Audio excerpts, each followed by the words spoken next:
الحمد لله نحمده ونستعينه ونستغفره ونؤمن به ونتوكل عليه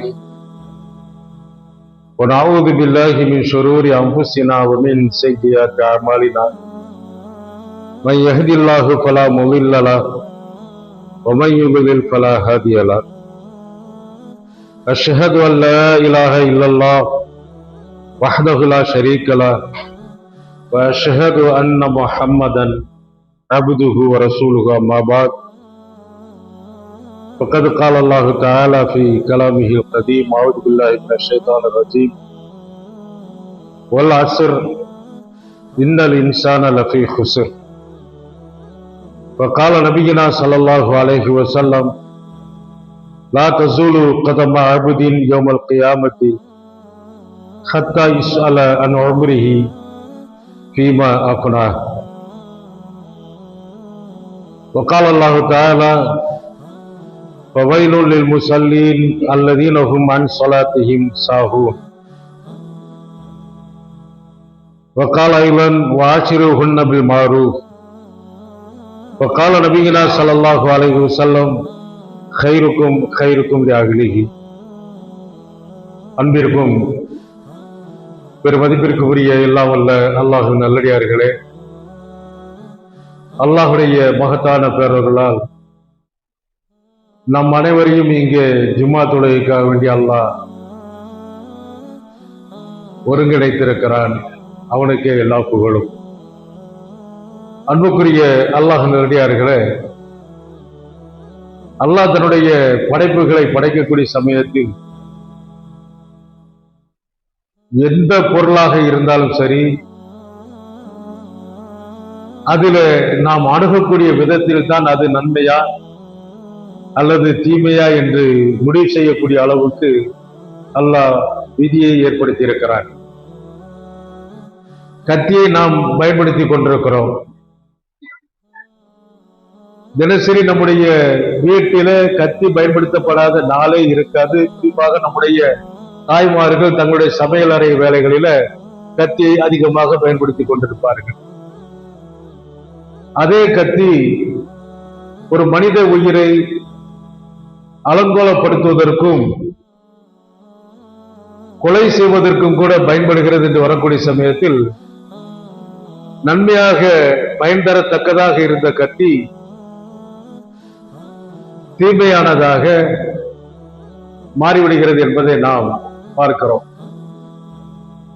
அதே போல ஒவ்வொரு செயலை நாம் எடுத்துக்கொண்டோம் என்று சொன்னால், உதாரணத்திற்கு தான் நான் கத்தியை சொன்னேன், எதை எடுத்துக்கொண்டாலும் கூட அதை நாம் எப்படி அணுகுகிறோம் என்பதை வைத்துத்தான் அது நமக்கு நன்மையா அல்லது தீமையா என்று நம்மால் முடிவுக்கு வர முடியும். சினிமா உலகத்தை நாம் பார்க்கிறோம். அது நன்மையா அல்லது தீமையா என்பது அதனுடைய செய்திகளை வெளிப்படுத்தக்கூடிய சமயத்தில் கிடைக்கக்கூடிய முடிவுதான் அதை நன்மையா தீமையா என்று முடிவு செய்ய வைக்கிறது. சினிமா என்பது கவர்ச்சி குறித்தானதாக இருந்து பொய்யான தகவல்களை அமைத்துக் கொண்டு நடக்காத விஷயங்களை கற்பனை செய்து கவர்ச்சியையும் பாலியல் சிந்தனைகளையும் தூண்டக்கூடிய அளவுக்கு சினிமா இருக்கும் என்றால் அது தவறானதாக மாறிவிடுகிறது. அதே சினிமா உண்மையான சம்பவத்தை மையமாக வைத்து யதார்த்தமாக உண்மை சம்பவத்தின் அடிப்படையில் உருவாக்கப்படக்கூடிய சமயத்தில் அது நன்மையானதாக மாறிவிடுகிறது. அப்படி என்று ஒவ்வொரு பொருளாக நாம் எடுத்து பார்த்தோம் என்று சொன்னால், நம்முடைய அணுகுமுறைகளில் தான் அந்த பொருளுடைய நன்மையும் தீமையும் நமக்கு புரிய வருகிறது. அந்த வரிசையில மொபைல் போன், கைபேசி, இந்த கைபேசியும் கூட நன்மையா அல்லது தீமையா என்று சொன்னால், நன்மையும் இருக்கிறது தீமையும் இருந்து கொண்டிருக்கிறது என்ற நிலையில் தான் இன்றைக்கு நாம் அதை அணுக வேண்டியதாக இருக்கிறது. நன்மை இருக்கிறது. தகவல் தொடர்பை நமக்கு மிக வேகமாக இலகுவாக ஆக்கி தந்து விட்டது. அந்த கைபேசியின் காரணமாக இன்றைக்கு வெளிநாடுகளில் இருக்கக்கூடிய இடத்துல அல்லது நமக்கு தேவையான செய்திகளை எங்கோ கண்ணுக்கு தெரியாத ஒரு இடத்தில் அந்த செய்தியுடைய மொத்த செய்தியும் அங்கே இருக்கிறது என்று சொன்னால் அந்த செய்தியை நேரடியாக பார்ப்பதற்கு இந்த கைபேசிகள் நமக்கு உதவியாக இருந்து கொண்டிருக்கிறது. எந்த தலைப்பிலே நாம் தேடி எடுத்துக்கொண்டாலும் கூட அந்த கைபேசியின் மூலமாக புரிந்து கொள்ளலாம். இப்பொழுது நான் இங்கே பேசுவதற்கு தலைப்பை எனக்கு தந்த தலைப்பு கைபேசியினால் கை சேதப்படும் குடும்பங்கள் என்ற தலைப்பு தந்திருக்கிறார்கள். அதற்காக வேண்டிய நிகழ்வுகளை தேடக்கூடிய சமயத்தில் இந்த கைபேசி எனக்கு உதவி இருக்கிறது. அதை வைத்துக் கொண்டுதான் இப்பொழுது நான் உங்களிடத்துல பேசிக் கொண்டிருக்கிறேன். குடும்ப உறவை தினசரி உறவினர்கள் வெளியில இருக்கக்கூடியவர்கள் வெளிநாட்டில இருக்கக்கூடியவர்களை அவர்களோடு பேசுவதற்கு உறவாடுவதற்கு அவர்களை நேரில் காண்பதற்கு இந்த கைபேசி மிக வசதியான ஒன்றாக இருக்கிறது.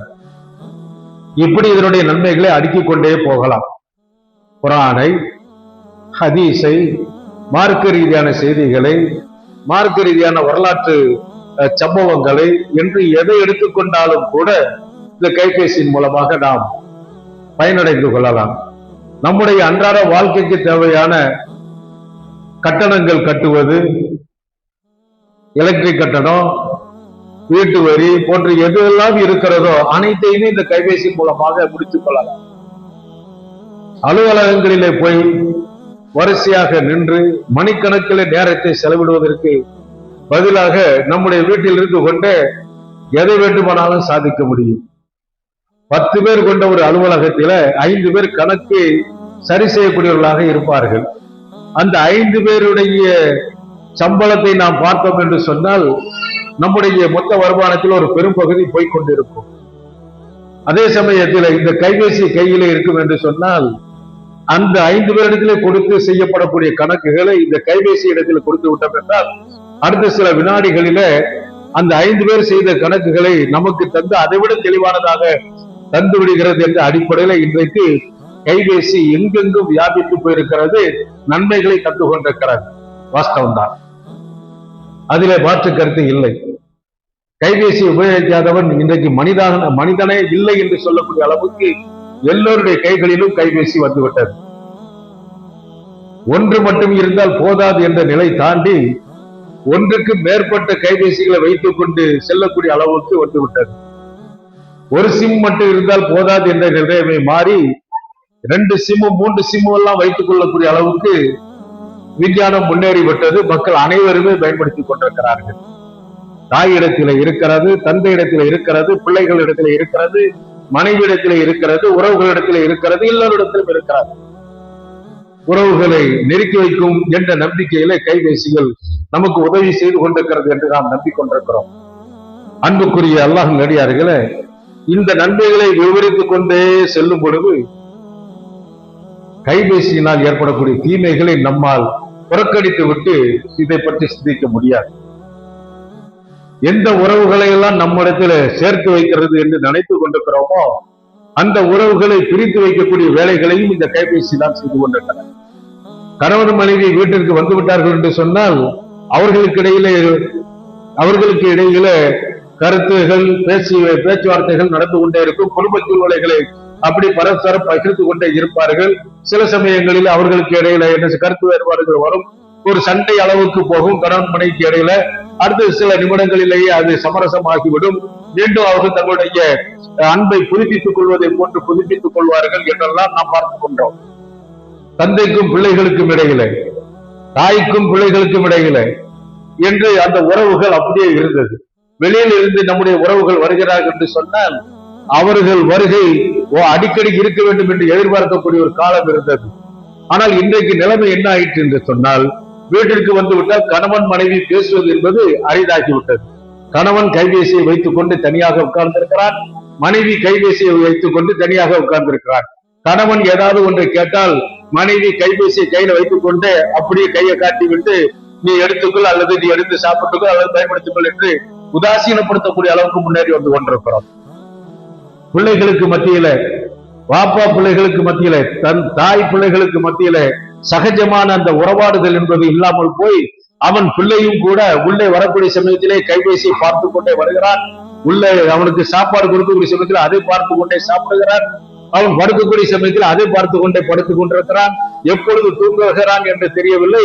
ஆனால் அவனுடைய கைபேசி உயிரோடையே பார்க்கப்பட்டு கொண்டே இருக்கிறது என்று நாம் பார்த்துக் கொண்டிருக்கிறோம்.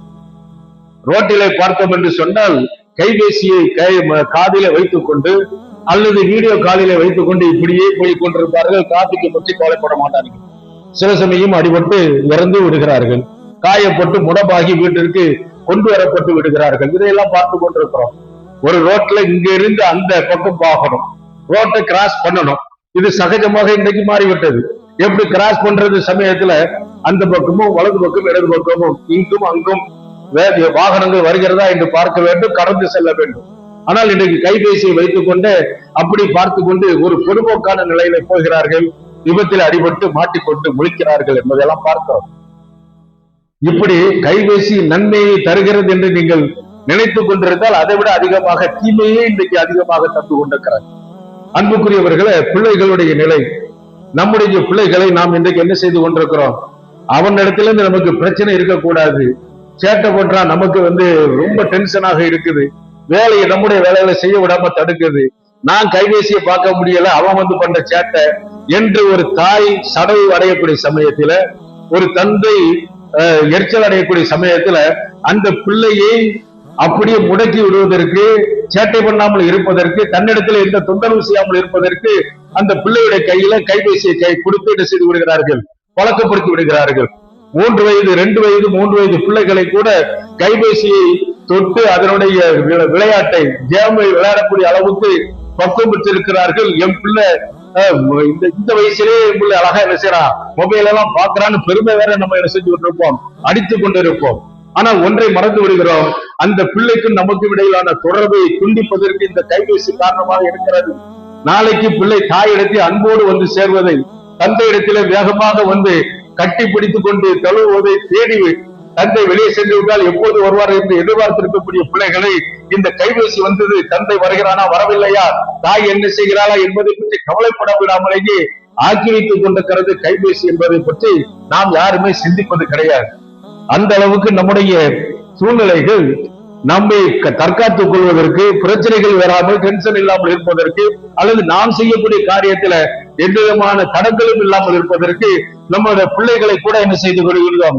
கைபேசியை கொடுத்து அவர்களை பராக்காக்கி விடுகிறோம். இல்லையா? நடக்கிறதா இல்லையா? இன்னைக்கு என் பிள்ளை மொபைல் பார்க்குது, என் பிள்ளை கைபேசியை பார்க்குது என்று பெருமை அடித்துக் கொண்டிருக்கக்கூடியவர்களை மிக மோசமான ஒரு சூழ்நிலையை நோக்கி நாம் போய்கொண்டிருக்கிறோம் என்பதை எச்சரிக்கைப்படுத்தவே இந்த தலைப்பை எனக்கு தந்திருக்கிறார்கள். ஒரு சம்பவத்தை, சமீபத்தில் நடந்த ஒரு சம்பவத்தை சொன்னால் மிக சரியாக இருக்கும். கைபேசி எந்த அளவுக்கு மனிதர்களை ஆக்கிரமித்து எந்த அளவுக்கு கொடூரமான விளைவுகளை ஏற்படுத்தி இருக்கிறது என்பதை உங்களால் புரிந்து கொள்ள முடியும். உங்களிலே பல பேர் பார்த்திருக்கலாம். சமீபத்தில் கர்நாடகாவில அயோத்தியா என்ற ஒரு ஊர், நம்ம வடநாட்டில் இருக்கக்கூடிய அயோத்தி மாதிரி இங்க ஒரு அயோத்தியா என்ற ஒரு குடும்பம், கணவன் தன்னுடைய வேலை நிமித்தமாக அலுவலகத்திற்கு அரசு வேலை செய்து கொண்டிருக்கிறார். மனைவி குடும்ப பெண்ணாக வீட்டு வேலைகளை செய்து கொண்டிருக்கக்கூடிய 18 வயதிலே ஒரு மகள் இருக்கிறார், 16 வயதிலே ஒரு மகன் இருக்கிறார். இந்த நிலையில 4 பேருடைய கைகளிலும் கைபேசி இருந்து கொண்டிருக்கிறது. 4 பேர் அவரவர் தேவைக்கு கைபேசியை பார்த்துக் கொண்டிருக்கிறார்கள். இப்படிப்பட்ட ஒரு சூழ்நிலையில அன்புக்குரிய அல்லாஹ்வியார்களே, அந்த பையனை பொறுத்த மட்டும் அந்த 16 வயசு இளைஞனை அவன் 10வது வகுப்பு வரைக்கும் கூட அவனுக்கு கைபேசியை கொடுக்காமல் தடுத்து வைத்திருந்தார் தந்தை. ஆனால் 10ஆம் வகுப்பிலே அதிக மார்க் பெற்று விட்டான் என்பதற்காக வேண்டி என்ன செய்து விடுகிறான் என்று சொன்னால், அதுக்கு பரிசாக ஒரு கைபேசியை வாங்கி கொடுத்து நம்பரையும் போட்டு கொடுத்து அவனை பார்க்க தூண்டி விடுகின்றார். அதுவரைக்கும் அப்பா அம்மாவுடைய கைபேசியை பயன்படுத்தி கொண்டது அவனுக்கு சொந்தமாக தனக்கென்று ஒரு கைபேசியை என்ன செய்கிறார், தந்தையை கொடுத்து விட்டு அந்த பையனை விட்டு விடுகிறார்.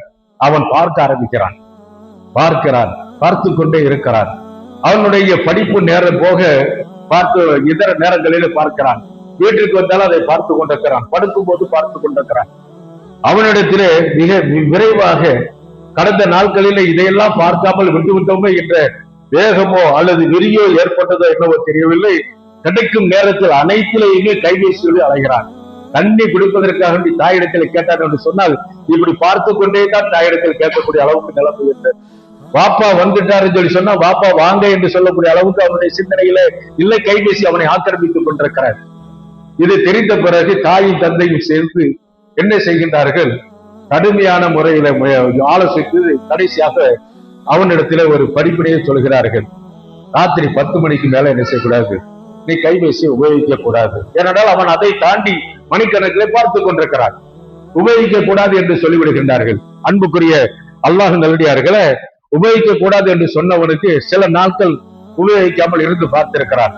பகலெல்லாம் பார்க்கக்கூடியவனுக்கு இரவில பார்க்காமல் இருப்பது என்னமோ மிகப்பெரிய இழப்பாக தெரிகிறது. அவனுடைய மூளையை அப்படி கொதிக்க ஆரம்பித்து விட்டது. டென்ஷனில அப்படி தடுமாறி கொண்டே இருக்கிறான்.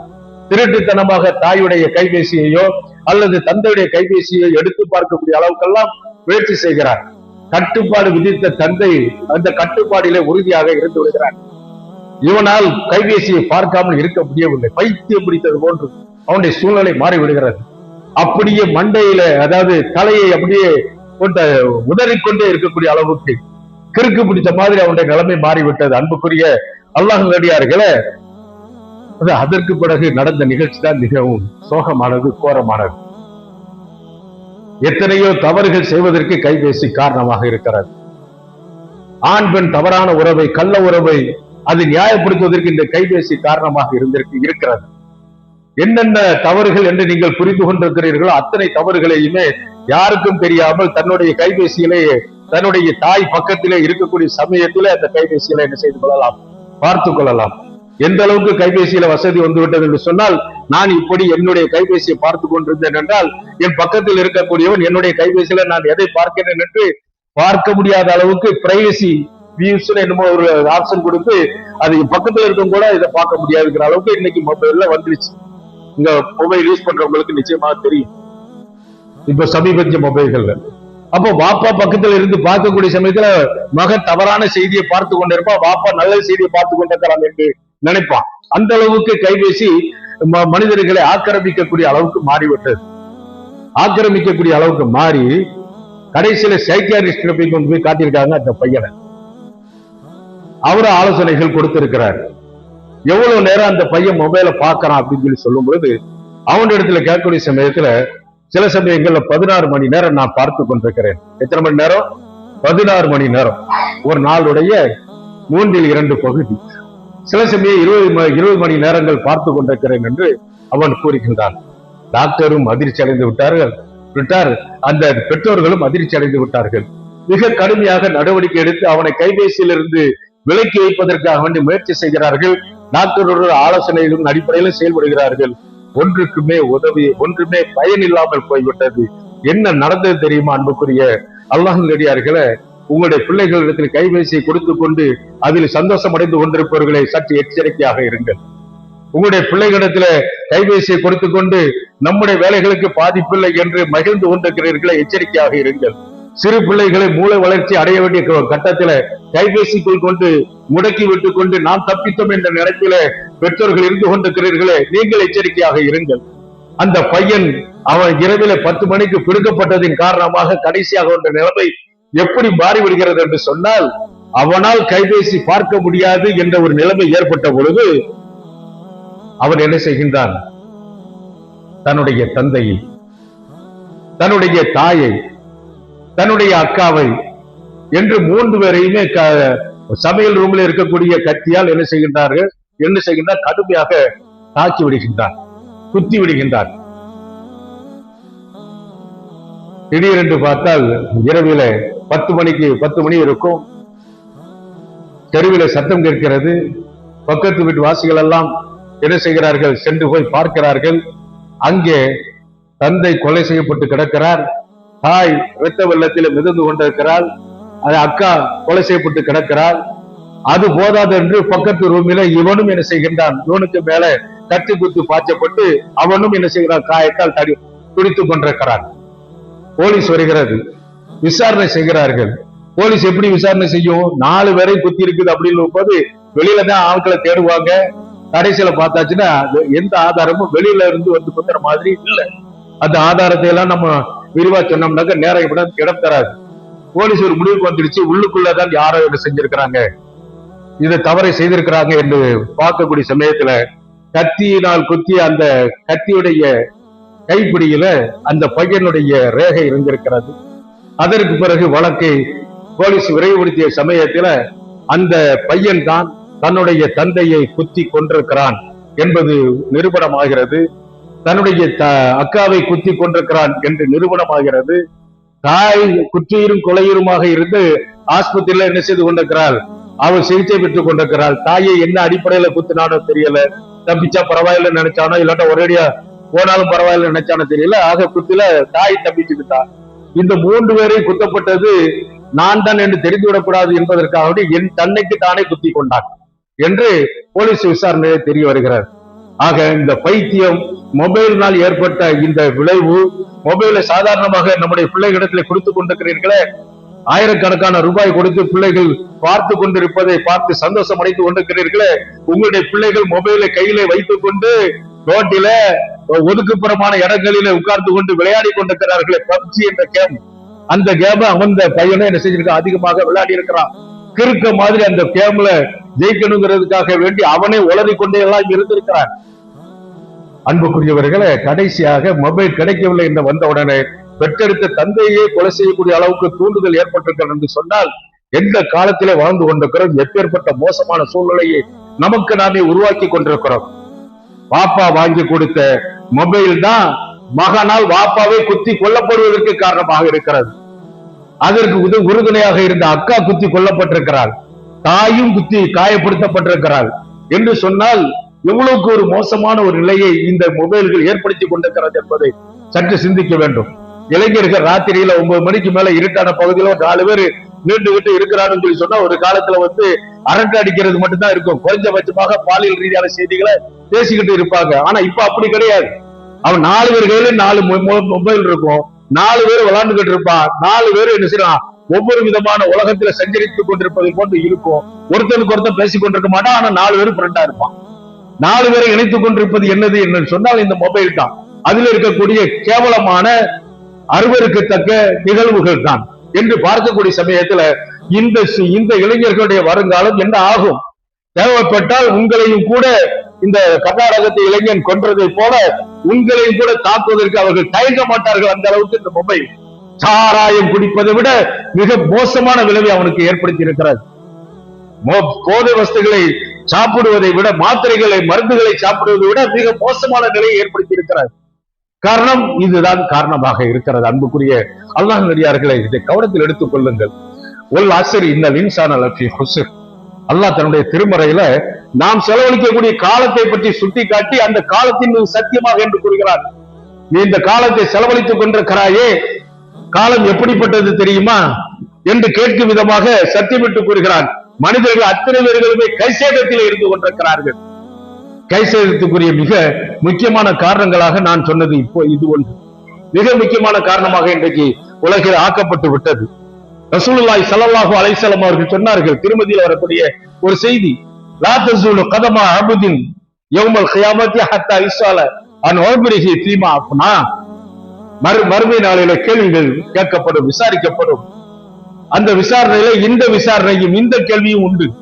என்ன கேள்வி? உன்னுடைய வாழ்நாளை பற்றி அல்லாஹ் கேட்பான். எப்படி நீ செலவழித்தாய் என்பதை பற்றி கேட்பான். உன்னுடைய வாழ்நாளிலே நீ தொழுகையுடைய நேரத்தை நீ சரியாக செலவழித்தாயா? நோன்புடைய நேரத்தில் சரியாக செலவழித்தாயா? வணக்கங்களில் நீ என்ன நேரத்தை செலவழித்திருக்கிறாய்? உன்னுடைய குடும்பத்திற்காக எதை செலவழித்திருக்கிறாய்? உன்னுடைய உறவுகளுக்காக வேண்டி என்னென்ன நேரங்களை செலவழித்திருக்கிறாய்?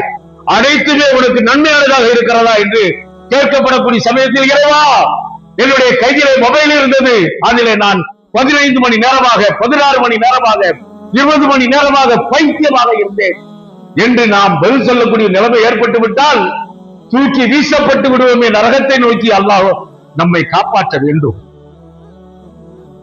கொஞ்சம் ஒவ்வொருவருமே மனசாட்சியை தொட்டு பாருங்கள். எத்தனை மணி நேரம் இதை பார்த்துக் கொண்டு அல்லாஹ் தஆலா நம்முடைய நேரத்தை நம்முடைய சொந்த பயன்களை நிறைவேற்றிக் கொள்ள வேண்டும் என்பதற்காக வேண்டித்தான் தனக்கு வணங்குவதை கூட மிக குறைந்த நேரத்தில் வைத்திருக்கிறார். 5 நேர தொழுகைகளை நீங்க தொழுது கொண்டிருக்கிறீர்களே, அந்த தொழுகையை நிறைவேற்றுவதற்கு உங்களுக்கு முடியாமல் போய் கொண்டிருக்கிறது. எத்தனை பேர் தினசரி தொழுகையற்றவர்களாக இருக்கிறீர்கள்? அந்த தொழுகையை தொழுதால் ஒரு நாளைக்கு எவ்வளவு மணி நேரம் ஆகும்? 10 நிமிடம் ஒரு தொழுகைக்கு ஆகிறது என்று வைத்துக் கொண்டால் 50 நிமிடம் தான் ஆகும். கொஞ்சம் கூடுதலாக வைத்துக் கொண்டால் 1 மணி நேரத்திலே நம்முடைய தொழுகையுடைய நேரம் முடித்துவிடும். அல்லாஹ் தஆலா தன்னை வணங்குவதற்காக வேண்டி ஒரு 4-5 மணி நேரம் நீ செலவழி என்று சொல்லி இருக்கிறானா? நம்முடைய நேரத்தை அவன் பாதுகாக்கிறான்.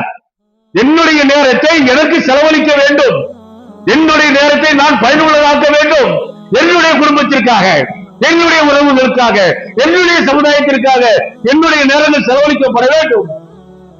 ஊடாகவே இறைவனை நீ நினைக்க வேண்டும் என்பதற்காக குறைந்தபட்ச நேரத்தில் 24 மணி நேரத்தில் 1 மணி நேரத்தை தந்துவிட்டு இந்த 23 மணி நேரத்தை எனக்காக செலவழிக்க வேண்டாம், உனக்காக செலவழி என்று தந்திருக்கிறானே.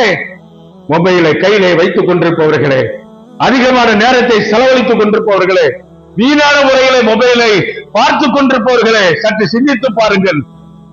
அல்லாஹ்வுடைய கருணை பெரியதா, அல்லாஹ்வுடைய அருள்கொடை பெரியதா என்று சிந்தித்து பாருங்கள். மறுமையிலே விசாரிக்கப்படுவீர்கள். ரசூலுல்லாஹி ஸல்லல்லாஹு அலைஹி வஸல்லம் அவர்கள் நமக்கு சுட்டிக்காட்டி தந்திருக்கிறார்கள். ஒரு மாதத்துக்கு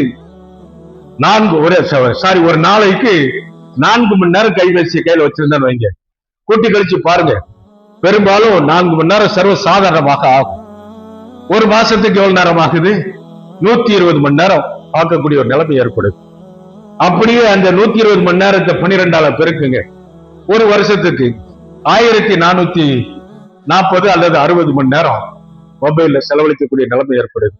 அப்படி செலவழிக்கக்கூடிய சமயத்துல அந்த 1400 சில்லறை மணி நேரங்களையும் நாட்களாக பிரித்து பார்த்தால் 60 நாட்கள். எத்தனை நாட்கள்? 60 நாட்கள் மொபைலை பார்ப்பதில்லை. வெறும் 4 மணி நேரம் பார்த்தாலே வருடத்திற்கு 60 நாட்கள் வீணாக்கி கொண்டிருக்கிறோம். எந்த பயனும் பெற்றதாக பார்த்து கொண்டிருக்கிறோம். அன்புக்குரியவர்களை, நான் அரசியல் செய்தி தான் பார்த்து கொண்டிருக்கிறேன் என்று உங்களிலே சிலர் சொல்லலாம். பாருங்கள், அந்த அரசியல் செய்தியை பார்ப்பதின் காரணமாக அடுத்த நேரத்திற்கு உங்களுக்கு எந்த விதத்தில் அது நன்மை தருகிறது? எவனோ அதிகாரத்திலே இருந்து கொண்டு அவன் அதிகாரத்திலே பயன்படுத்தி கொண்டு சம்பாதிப்பதற்காக வேண்டி அவன் அரசியலை நடத்தி கொண்டிருக்கிறான். அவனை அரசியல் ரீதியாக அதிகாரத்திலே உட்கார வைப்பதற்கு வேண்டும் என்பதற்காக வேண்டி நாம் என்ன செய்கிறோம்? மொபைல்ல சண்டை பிடிச்சுக்கிட்டு இருக்கிறோம். நமக்கு நன்மை தருமா? யாரோ அதிகாரத்தில் இருக்கிறார்கள் என்பதற்காக ஒரு தலைவனோ, ஒரு அமைச்சனோ, ஒரு எம்எல்ஏவோ அல்லது ஒரு கவுன்சிலரோ அவர்கள் அதிகாரத்தில் இருக்க வேண்டும் என்பதற்காக நடுரோட்டு தொண்டர் என்ற பெயரில நீங்கள் உங்களுடைய நேரத்தை செலவழித்துக் கொண்டிருக்கிறீர்களே, கொஞ்சம் சிந்தித்து பாருங்கள். உங்களுக்கு என்ன நன்மை கிடைக்கும்? உங்க வீட்டுக்கு ஒரு நேர சாப்பாட்டுக்கு உண்டான தொகை கிடைக்குமா? அவன் சம்பாதிச்சுக்கிட்டே போய்கிட்டே இருப்பான். நம்ம நேரத்தை என்ன செஞ்சுட்டு இருக்கிறோம்? அதுல வீணாக்கிட்டு இருக்கிறோம். மொபைல்ல அதுல வீணாக்கிட்டு இருக்கிறோம். சினிமாவை எடுக்கக்கூடியவர்கள் இஸ்லாத்தை எதிர்த்து கொடுக்கிறார்கள், இஸ்லாத்தை ஆதரித்து கொடுக்கிறார்கள். இப்ப இஸ்லாத்தை ஆதரித்து எடுக்கக்கூடியது ஒரு சீரியலாக மாறிவிட்டது. அவர்கள் அதை மார்க்கெட்டிங் பண்ணுவதற்காக வேண்டி இஸ்லாமிய வாழ்வியலை நாம் என்ன செய்கிறோம்? உண்மையான முறையில் எடுத்து சொல்லியிருக்கிறோம். இதுவரைக்கும் இஸ்லாமியர்கள் தீவிரவாதிகளாகத்தான் சுட்டிக்காட்டப்பட்டார்கள். இப்பொழுதுதான் உண்மையான வாழ்க்கை வரலாறு வந்து இருக்கிறது என்று சொல்லி அதை நீங்கள் மக்கள் கூட்டம் கூட்டமாக வந்து பார்க்க வேண்டும் என்று சொல்லியிருந்தார்கள். அவர்கள் மார்க்கெட்டிங் பண்ணுகிறார்கள். நாளைக்கு இன்னொரு படத்தை இதே இஸ்லாமிய அடிப்படையில் எடுப்பார்கள், நாளை கழித்து 3வது படத்தை எடுப்பார்கள். இது சகஜமாக மாறும். இதை பற்றி நீங்கள் இன்றைக்கு மொபைல்ல சண்டை போட்டுக் கொண்டிருக்கிறீர்கள். இது கூடுமா, இது கூடாதா, இது ஹராமா, இது ஹலாலா? அவன் சம்பாதிக்கிறதுக்காண்டி உன்னை பயன்படுத்துறான், அவன் சம்பாதிக்கிறதுக்காண்டி உன்னுடைய மார்க்கத்தை பயன்படுத்துறான், அவன் சம்பாதிக்கிறதுக்காண்டி உன்னுடைய அரசியல் ரீதியான எண்ணங்களை பயன்படுத்திக் கொண்டிருக்கிறான், சிந்தனைகளை பயன்படுத்திக் கொண்டிருக்கிறான். உனக்கு என்ன நன்மை? உன்னுடைய ஈமானை வலுப்படுத்துவதற்கு, உன்னுடைய குடும்ப ரீதியான வாழ்க்கையை வெற்றிகரமாக ஆக்குவதற்கு என்ன நன்மை உனக்கு கிடைக்கிறது? அப்படிப்பட்ட ஒரு நிலையில நீ வாழ்ந்து கொண்டு மொபைலிலே உன்னுடைய நேரத்தை இது போன்ற வீணானவற்றில் நீ செலவழித்துக் கொண்டிருக்கிறாயே, அல்லாஹ் கேட்பான். உன்னுடைய வாழ்நாளை நீ எப்படி செலவழித்தாய் என்று அல்லாஹ் கேட்கக்கூடிய சமயத்தில் எந்த முகத்தோடு அல்லாஹ்வுக்கு நீங்க பதில் சொல்வீர்கள்? அன்புக்குரிய அல்லாஹ்வினடியார்களை சிந்தித்து பாருங்கள். அதே போல மொபைல் கையில இருந்தா பாந்து சொன்னா கூட நம்ம மண்டையில ஏற, அந்த பாந்து சொல்றதுக்கு பதில் சொல்ற வரைக்கும் நம்ம மொபைல பார்க்காம இருப்போமே என்ற பொறுமை நம்மிடத்தில் இருக்குமா? இருக்கவே இருக்காது. காரணம் என்னண்டா, அந்த பாங்கு சொல்றது இருந்தாலும் பாங்கு சொல்றா 3 மணி நேரம் 3 நிமிஷம் 4 நிமிஷம் போட்டு இழுத்துட்டு நடக்கிறான். அதுக்காக இது பார்க்க முடியாம போயிடக்கூடாது.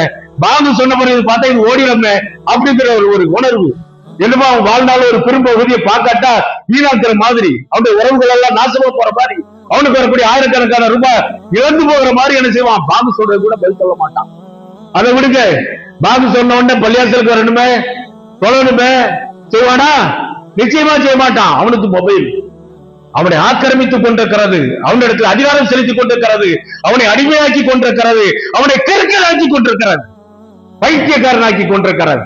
நாம் என்ன செய்து கொண்டிருக்கிறோம்? அதிலே ஈடுபட்டுக் கொண்டிருக்கிறோம். அன்புக்குரியவர்களே, அந்த கர்நாடகாவில் நடந்த நிகழ்ச்சி ஏற்படுத்திய விளைவுகள் தான் உங்களுக்கு நான் சொல்லிக் கொண்டிருக்கிறேன். தன்னுடைய பெற்றெடுத்த தந்தையே கொள்ளக்கூடிய அளவுக்கு அந்த மொபைல் அவனை ஆக்கிவிட்டதே. நாம் இந்த அளவுக்கு உஷாராக இருக்க வேண்டும். தாயை குத்தி கொள்ளக்கூடிய அளவுக்கு துணிச்சல் பெற்று விட்டானே, கூட பிறந்த சகோதரியை குத்தி கொள்ளக்கூடிய அளவுக்கு துணிச்சல் பெற்று விட்டானே, அவ்வளத்தையும் செய்துவிட்டு அடையாளம் இல்லாமல் ஆக்க வேண்டும் என்பதற்காக தனக்குத்தானே குத்திக் கொள்ளக்கூடிய அளவுக்கு அவன் முற்பட்டு விட்டானே. இந்த பைத்தியங்களை எங்கே போய் சேர்ப்பது?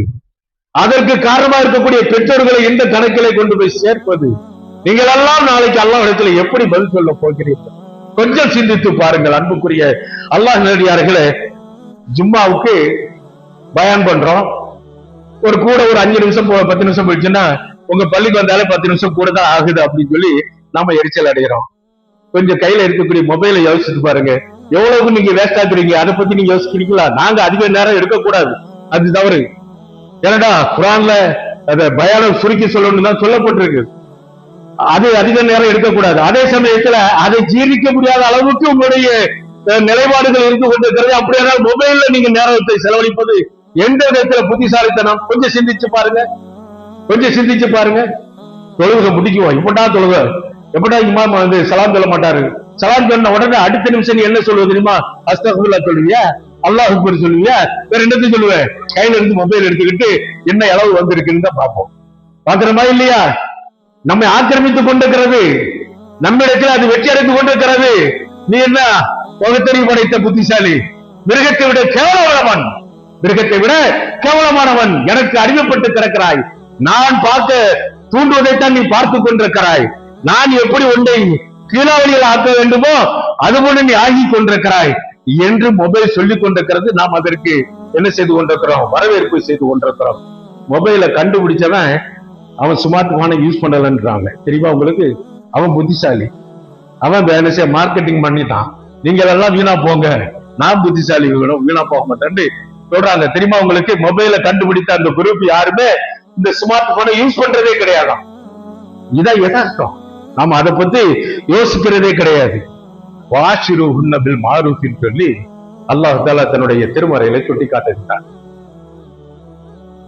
மனைவியிடத்துல அழகிய முறையில் குடும்ப வாழ்க்கையை நடத்துங்கள் என்று சுட்டி காட்டுகின்றார். ஹைருக்கும் ஹைருக்குல் அஹ்லிஹி என்று அல்லாஹ்வுடைய தூதர் ஸல்லல்லாஹு அலைஹி வஸல்லம் அவர்கள் சொல்லித் தருகிறார்கள். உங்களிலே சிறந்தவர் யார் தெரியுமா? உங்களுடைய மனைவியிடத்தில் நற்பெயர் பெறுவர்கள் தான். என் மாப்பிள்ளை நல்ல ஒரு மாப்பிள்ளை கண்டாச்சின்னு சொல்லி சொன்னா வரவேற்கக்கூடிய முகமலர்ச்சியோடு வரவேற்கக்கூடிய அளவுக்கு அந்த மனைவி இருப்பாள் என்று சொன்னால் ஆண்களாகிய நீங்கள் நல்லவர்கள்.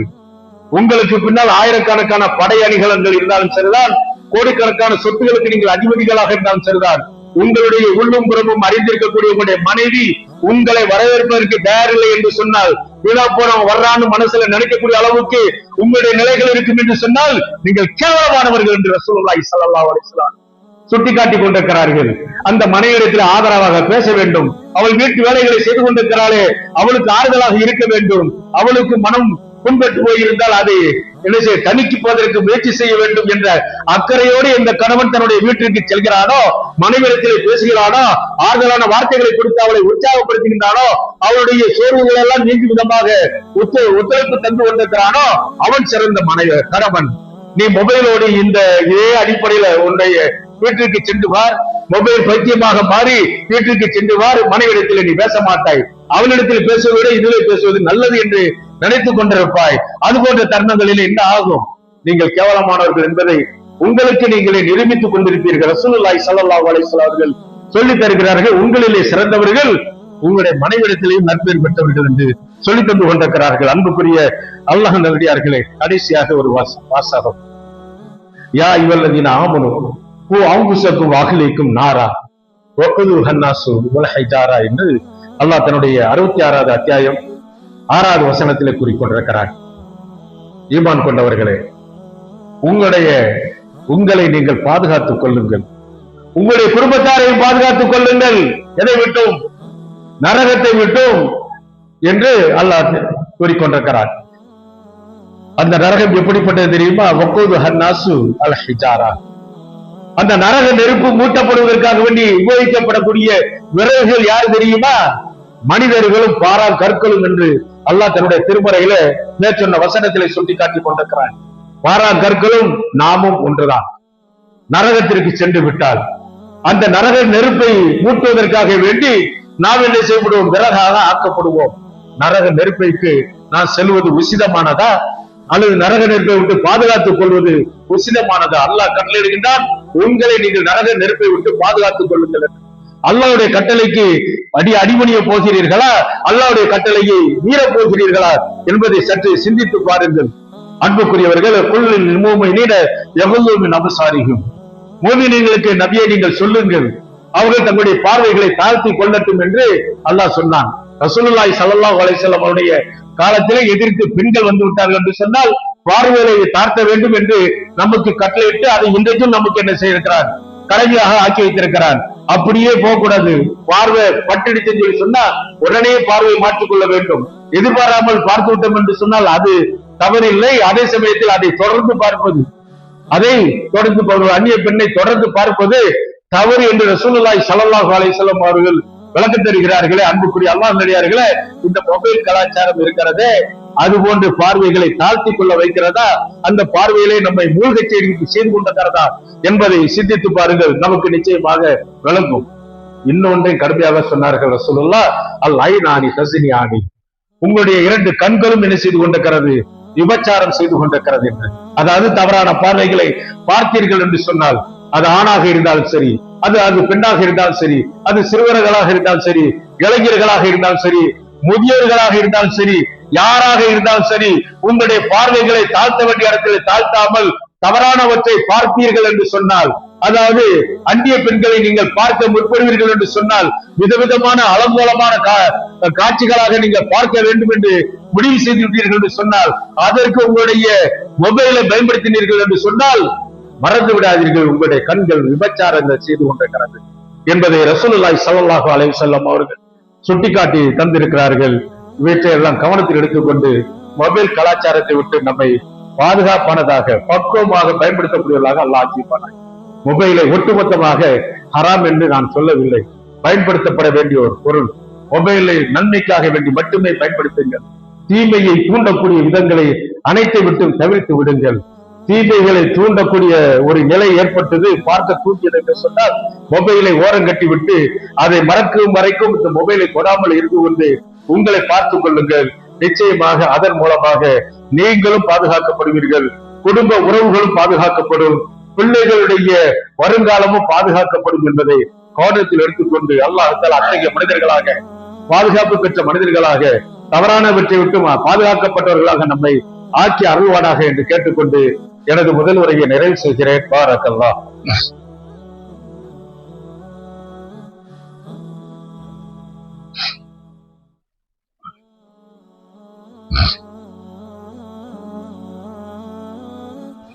அல்ஹம்துலில்லாஹ் வஸ்ஸலாத்து வஸ்ஸலாமு அலா ரசூலில்லாஹ். அன்புக்குரிய அல்லாஹ் நல்லடியார்களே, இது முஹர்ரம் மாதம். ஆரம்பத்திலே நோன்பு, ரமலான் நோன்பு கடமையாக்கப்படுவதற்கு முன்னால் கடமையாக இருந்த நோன்புக்குரிய மாதம் இந்த முஹர்ரம் மாதம்.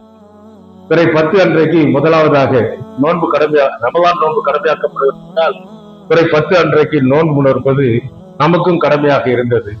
ரசூலுல்லாஹி ஸல்லல்லாஹு அலைஹி வஸல்லம் அவர்கள் மதீனாவுக்கு வந்த பிறகு அந்த நோன்பை ரமலானுடைய 2வது வருடம், மதீனாவுக்கு வந்து 2வது வருடம் ரமலானுடைய கடமையாக ஆக்கப்பட்ட பிறகு அந்த நோன்பை சுன்னத்தாக மாற்றி விட்டார்கள். ரமலானிலே தான் நாம் நோன்பு நோக்க வேண்டும், இது சுன்னத் என்று நமக்கு சொல்லி தந்தார்கள்.